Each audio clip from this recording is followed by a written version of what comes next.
Have you ever read a book and then like a week later, you can't even remember one thing from it at all? I have. That's me, all the time. So I'm trying to fix that for myself with this series called Bookmarked, where I'll break down just one concept from a book, just one takeaway, as sort of a log for myself, so I can remember what I learned. If you've seen some of my other videos, you do know that I am a big fan of just reading for fun too. I don't think you have to always be learning, but I like remembering what I enjoyed or learned or anything. It's just nice to remember. So here we go.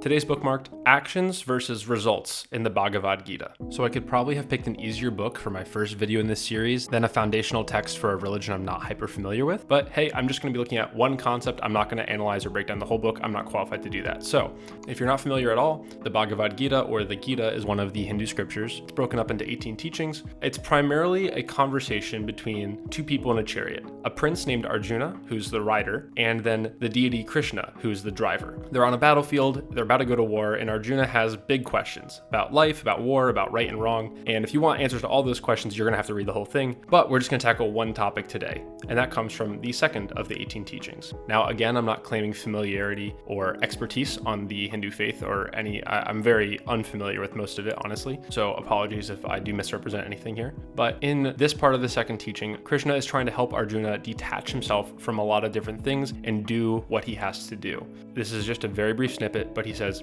"Be intent on action, not on the fruits of action.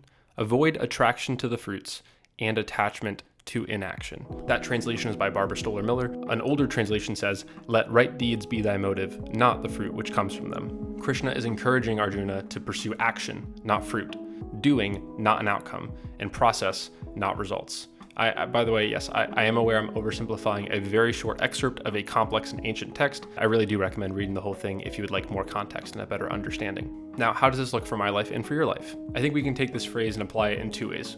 One is more of a morality and right living, how do I live a morally good life type of way, and one is for productivity. From a moral standpoint, this could be interpreted as do actions because they're good, not because of the rewards you might get. For example, be kind to others because it's a good thing to be kind to others, not because maybe your friends will give you something for being kind. You're going to help the old lady across the street, not so she gives you a fat tip, but because it's the right thing to do. Marcus Aurelius says in Book 7 of Meditations, "When you have done a good thing and another has been its object, why do you require a third thing besides, like the foolish, to be thought to have done good or to get a return?" So that's my take on the moral aspect. From a productivity standpoint, I think the Gita would tell us to pay attention to your actions, not the results, simply because the actions are what you can control. I can't control, for example, how many views I get, but I can control this video itself. So instead of having a goal for myself like hit 10,000 subscribers, a better goal for me might be post quality videos once a week, because that's something I have control over.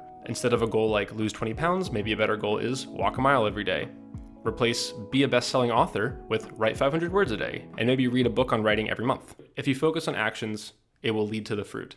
If you focus on fruit, you'll get nothing. If there's something you've been trying to achieve and you think you might benefit from a restructured goal that's process-oriented, not product-oriented, let me know down in the comments below. James Clear in Atomic Habits says, "Winners and losers have the same goals. It is your commitment to the process that will determine your progress." If I do that, and I'm happy with my process, and I feel good about what I'm doing and what I'm putting out into the world, the fruit, the results, that can be whatever. I have no control over that. I'm learning to fall in love with the process, not the outcome. Be intent on action and not on the fruit. See you next time.